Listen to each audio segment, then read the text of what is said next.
Dahil wala naman itong magagawa ay umupo na lang ito doon at pinanood silang kumain. Bigla naman itong naalala ang kanilang tatay kaya tinanong nito kung bakit matagal na siya nitong hindi nakikita.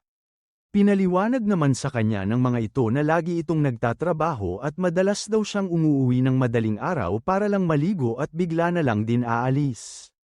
Ginagawa daw niya ito para sa kanila dahil pag gumaling daw siya doon ay magkakaroon sila ng maraming pera. Napalingon naman sa likod si Ubok kung nasan man siya dahil parang naramdaman nito na parang pinag-uusapan siya ng ibang mga tao. Patuloy pa rin silang dalawa ng kanyang kasama sa pagbebenta sa iba't ibang bahay at makikita natin na tinapunan sila ng tubig sa mukha ng isang customer. Galit nitong sinabi sa dalawa na tantanan na daw siya ng mga ito dahil hindi nga siya bibili sa kanila. Nag-iba naman bigla ang mukha ni Ubok dahil hindi nito nagastuhan ang ginawa sa kanila ng babae. Pero, kumalma naman agad siya nung nakita niya na tinapak siya ng kanyang kasama sa dibdib. Pagkatapos noon ay yumuko na lang ito sa harap ng babae para manghingi ng tawad at sinabi na babalik na lang daw ulit sila doon sa susunod. Galit naman na nitong Senara ang kanyang pinto at sinabi na magsasayang lang daw sila ng oras kung gagawin nila iyon. Nung makaalis na sila ay pinaliwanag ng lalaki kay Ubok na normal lang daw ang ganong reaksyon dahil lalambot din daw sila pag binalika nila ito ng paulit-ulit. Hindi naman ito maintindihan ni Ubok dahil wala naman daw silang ginagawang masama kaya wala namang rason para ipahiya sila nito ng ganon. Sinabi sa kanya ng kanyang senior merchant na si Doc na tama naman siya.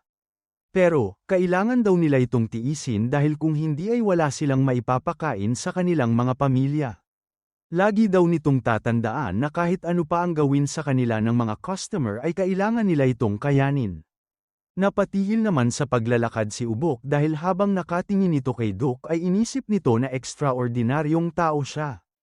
Habang nakasunod lang ito sa kanya at inaaral ang kanyang mga ginagawa ay sinabi nito na wala naman siyang ginagamit na espesyal na strategy. Pero, kahit na normal lang ang kanyang mga ginagawa ay napapansin nito na magaan ang loob sa kanya ng karamihan kaya siya nakakabenta. Wala silang ibang ginawa kundi ang magbenta at sinusundan lang siya ni Ubok dahil pinag-aaralan nito ang kanyang mga ginagawa.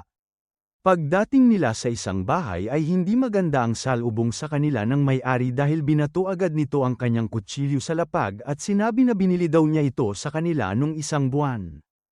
Ang sabi daw nila sa kanya noon ay hindi ito masisira ng 10 taon pero puro banges at kalawang na agad ito.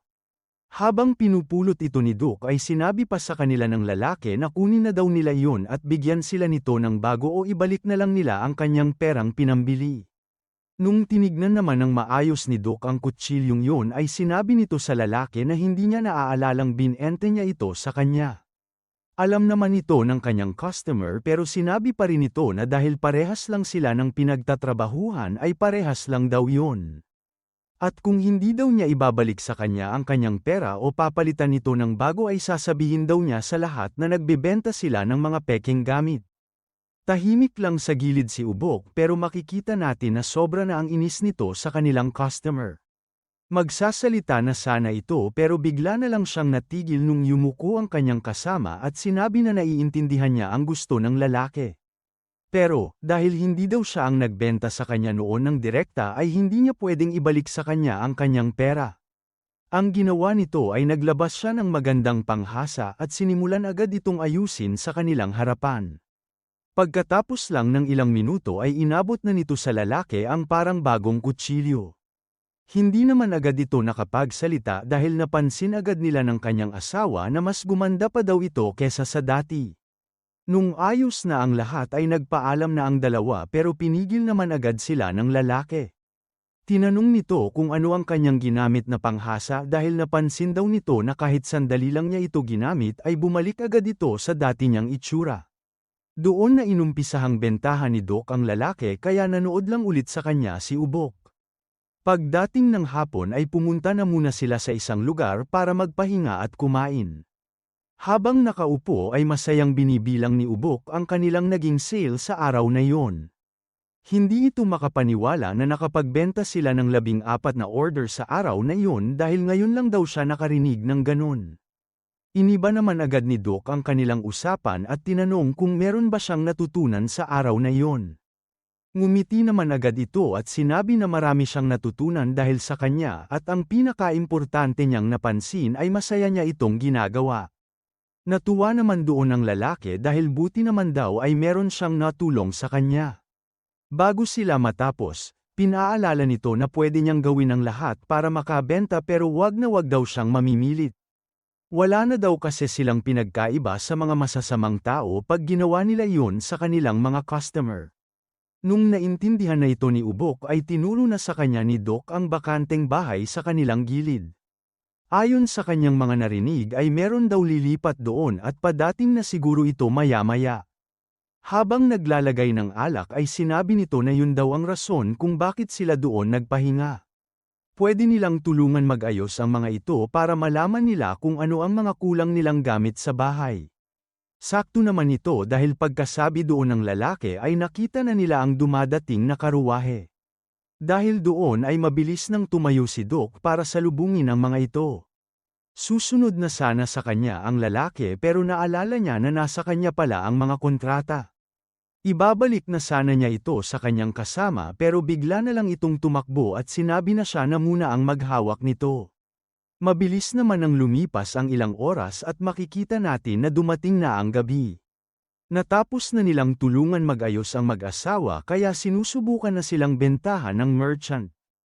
Napansin daw kasi nito ang kanilang mga kailangan at sakto daw dahil meron silang mga tinda nito.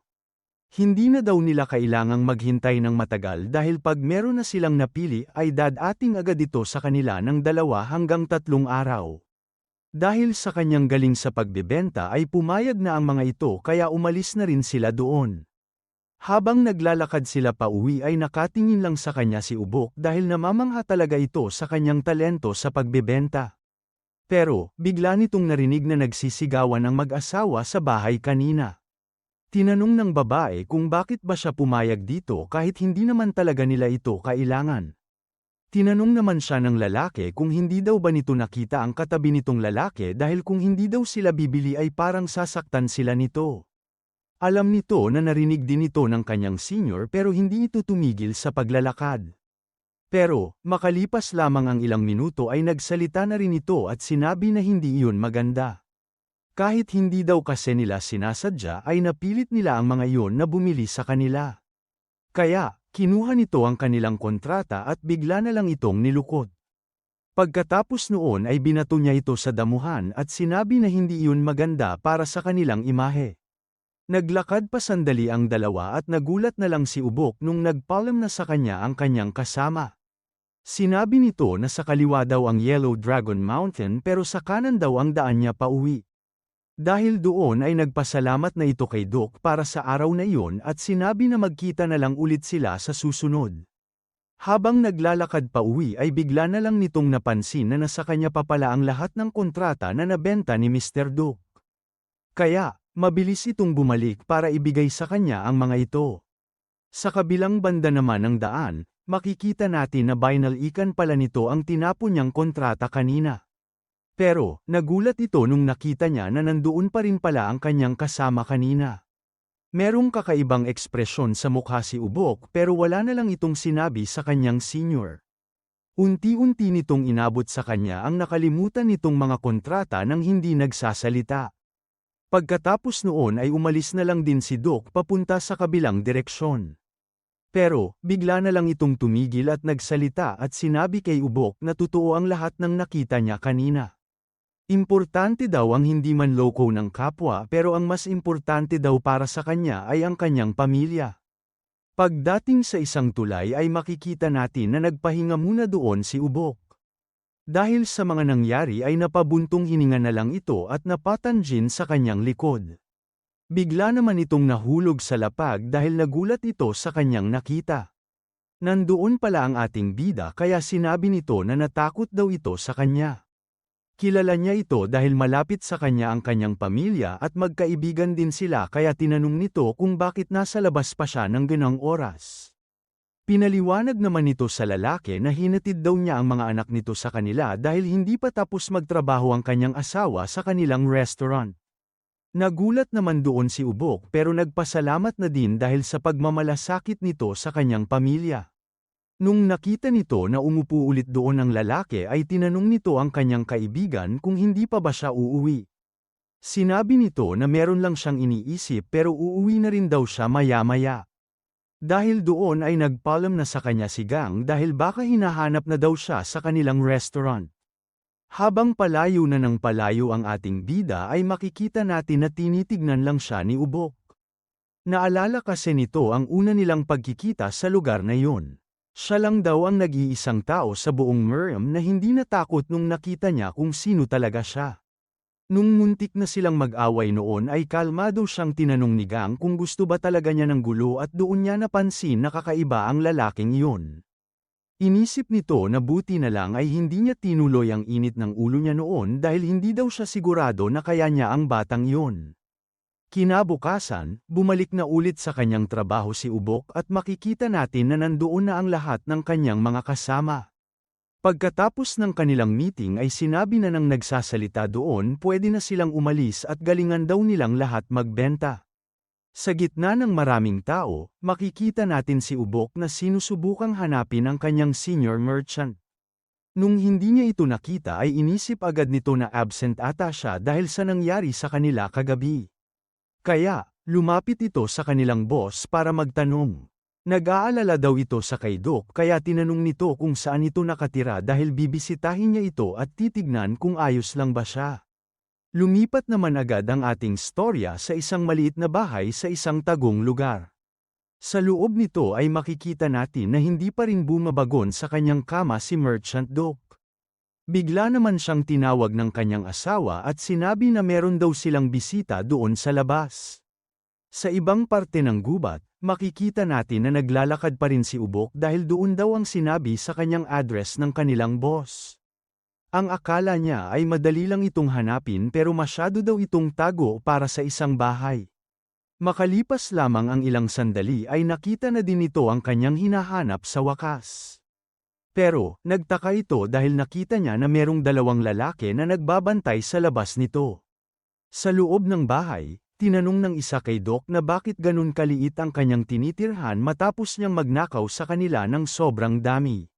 Nakakaloko nitong sinabi na pag nakita daw ng kanilang boss ang kanyang bahay ay baka maawa ito at itigil ang request na ipapatay siya.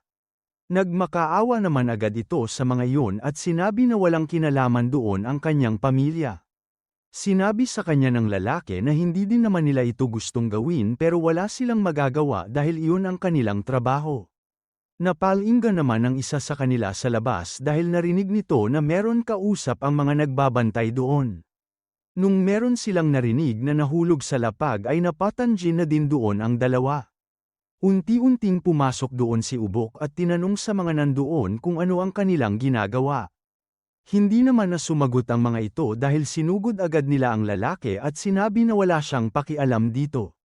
Sa isang iglap ay mabilis nitong nasipa ang isang lalaki palabas ng bahay. Pagkatapos noon ay sinakal nito ang isa at sinabi na kung hindi niya sasagutin ang kanyang tanong ay tutuluyan siya nito ngayon din. Bigla namang may naalala ang leader doon kaya tinawag agad nito ang pangalan ni Ubok. Sinabi nito na siya si Cho Chong at nagkita na daw sila ng ilang beses sa White Horse Squad dati. Dahil nakilala din niya ito ay binitawan na ni Ubok ang hawak niyang lalaki at tinanong kung ano ang ginagawa nila doon. Pagkatapos nilang mag-usap ay nagkasundo na ang mga ito kaya makikita natin na aalis na sila doon. Nang hingi sa kanya ng tawad si Cho at sinabi na siya na daw ang baalang magpaliwanag sa kanilang boss. Habang naglalakad paalis ay napalinggan naman ang leader kay Ubok. Sinabi nito na lalaking yun daw ay si Ubok, ang the ghost soul ng White Horse Squad. Ang alam daw niya ay matagal na itong nag-retire sa mundo ng martial arts kaya ano naman daw ang ginagawa nito doon. Dahil sa kanilang takot ay wala na talaga silang nagawa kundi ang umalis. Pagkatapos noon ay lumingon na si Ubok sa kanyang senior at sinabi na kaya siya pumunta doon ay para tignan kung ayos lang siya. Pagkakita nito sa itsura ni Doc at ng kanyang pamilya ay inisip ni Ubok na nangyari na naman ito. Nagbago na naman ang tingin sa kanya ng mga tao dahil nalaman nila kung sino talaga siya. Kaya, hindi na lang ito nagsalita at tamahik na lang umalis doon. Lumipat naman sandali ang ating storya sa restaurant at makikita dito na tinatanong ni Gang kung miyembro ba talaga dati ng White Horse Squad si Ubok. Sinabi naman sa kanya ng may-ari na totoo nga iyon pero hindi ito alam sa kanilang lugar dahil hindi naman niya ito pinagkakalat. Doon na nito naisip na kaya pala mainit ang ulo ni Ubok dati tuwing tinanong niya kung saan siya nanggaling ay ayaw niya pala itong sabihin. Tinanong naman siya ni Yeri kung alam ba niya kung ano ang ginagawa ng squad na yun at sinabi lang nito na meron siyang konting ideya. Bumalik naman na agad kay Ubok ang ating storya dahil uuwi na lang daw ito sa kanila para magpahinga. Pagdating nito doon ay meron agad siyang naramdamang kakaiba kaya sinabi nito na ipakita na niya ang kanyang sarili. Habang umaalis sa loob ng kanyang pinagtataguan ay sinabi nito kay Ubok na matalas pa rin talaga ang kanyang pakiramdam. Tinanong siya nito kung bakit bigla na lang siyang nagpakita kahit retired na siya. Hindi daw magandang gawin ng manggialam sa kanilang business dahil hindi na siya kabilang sa kanilang squad. Hindi naman makapaniwala si Ubok dahil ang pumunta mismo sa kanyang bahay ay ang hallucinator na si Yang Hawk. Seryoso nitong sinabi kay Ubok na dahil sa kanyang ginawa ay inutos ng boss na dalhin nito sa kanya ang kanyang ulo. Nagpatay mali siya naman ito at tinanong kung anong business ba ang sinasabi nitong pinakialaman niya. Nagulat ito nung sinabi ni Yang na pinigilan daw niya ang misyon ng kanilang squad sa pagpatay sa isang target. Ang akala nito ay nakapag-usap na sila ng maayos ni Cho pero hindi nito inaakala na tataksilin pala siya nito at ilalaglag. Bigla namang nag-iba ang mood ni Ubok at tinanong sa lalaki kung pinatay ba nila si Mr. Duke. Sinabi ni Yang na gusto sana nila itong gawin pero pagbalik daw doon nila Cho ay wala na doon ang lalaki at ang pamilya nito. Dahil dito ay napahinga ng maluwag si Ubok at sinabi na buti naman ay hindi na nila ito naabutan. Sinabi naman sa kanya ni Yang na dahil pamilyar siya kung paano ang takbo ng kanilang squad ay alam na niya kung ano ang mangyayari. Dahil sinabi ni Cho na siya ang may kasalanan kung bakit hindi natuloy ang kanilang misyon ay siya daw ang kailangang managot dito. Pero, hindi naman daw niya gustong maging malupit dahil naging magkapatid naman daw ang turingan nila dati. Kaya, bibigyan daw siya nito ng oportunidad para sumama sa kanila ng maayos at magpaliwanag ng personal sa kanilang boss. Pagkatapos itong sabihin ni Yang ay bigla na lang pinalibutan ng kanyang mga tao si Ubok. Dinagdag nito na sigurado naman daw siya na hindi naman talaga gusto ng kanilang boss na ipapatay siya dahil matagal din naman niya itong pinagsilbihan. Dahil hindi nagsasalita si Ubok ay inisip nila na sumuko na ito kaya lumapit na sa kanya ang dalawang lalaki para atali siya. Hindi naman ito nagastuhan ng lalaki kaya sa isang iglap ay bigla na lang niyang sinuntok ng sobrang bilis ang dalawa. Hindi makapaniwala ang lahat ng nandoon dahil kahit sila ay hindi nakita ang nangyari. Pagkatapos noon ay bigla na lang binitawan ni Ubok ang kanyang dala at sinabi kay Yang na maling-mali siya ng ginawa. Matagal na daw siyang wala sa mundong yun dahil meron na siyang sariling lugar. Hindi daw niya hahayaang pasukin lang ng mga daga ang kanyang lugar kaya kailangan daw niyang alisin ang mga ito ng sapilitan. Pero, dahil nga naging magkapatid naman sila dati ay bibigyan din daw siya nito ng pagkakataon para umalis na lang doon. Dahil kung hindi, wala daw siyang magagawa kundi patayin ang lahat ng nandoon. Kinilabutan naman ang mga nakapalibot sa kanya kaya naghanda na ang mga ito para lumaban. Pero, natigil ang lahat nung bigla na lang kinatok ni Yang ang bahay ni Ubok. Nagulat ito nung narinig agad niya ang boses ng kanyang anak na sumisigaw. Sinasabi nito sa kanyang papa na nagsinungaling daw ang mga ito sa kanila dahil hindi naman pala niya kaibigan ang mga ito. Para tumahimik ay pinindot ng lalaki ang leeg ng bata at makikita natin na nakatulog agad ito. Dahil sa ginawa nilang ito ay makikita natin na sobra na ang galit sa mukha ng lalaki. Pero, kilala nito si Yang at nakikita nito sa kanyang mukha na hindi ito nakikipaglaro. Dahil doon ay hindi na ito lumaban pero tinanong nito kung kailan pa daw naging ganon kadumi kumilos ang White Horse Squad. Sinabi naman sa kanya ni Yang na kailangan daw nilang gawin ang pinaka-effective na paraan para gawin ang isang misyon. Alam daw niya na alam din naman ito ni Ubok at nagagalit lang daw ito dahil sa kanya ito nangyari. Dahil hindi na lumalaban sa kanila ang lalaki ay madali na nila itong nabugbog at nawalan ng malay. Pagkatapos noon ay sinabi na sa kanila ni Yang pwede na silang bumalik sa kanilang headquarters. Wala namang pakinabang kung dadalhin nila ang anak nito kaya pwede na daw nila itong iwan doon. Nung narinig ng isang kapatid sa loob na wala na ang mga siraulo ay bigla na itong lumabas ng bahay. Hinanap nito ang kanyang tatay pero ang nakita lang nila doon ay ang walang malay niyang kapatid. Tumingin ito sa paligid pero lalo naman itong naiyak nung nakita nito ang napakaraming dugo sa lapag. Lumipat naman agad ang ating storya sa restaurant na pinagtatrabahuhan ng ating bida. Wala pa masyadong customer doon dahil maaga pa kaya makikita natin na tinatamad pa ang tabachoy. Pero, nagulat ito nung meron siyang nakita na tumatakbo papalapit doon. Nung nakita niya ito ng maayos ay nakilala agad ni Gang ang anak ni Ubok. Umiiyak itong lumapit sa ating bida at sinabi ang lahat ng nangyari sa kanilang bahay. Hindi naman makapaniwala si Gang nung narinig nito na binugbog daw ng kakaibang mga lalaki ang kanyang tatay at dinukot ito.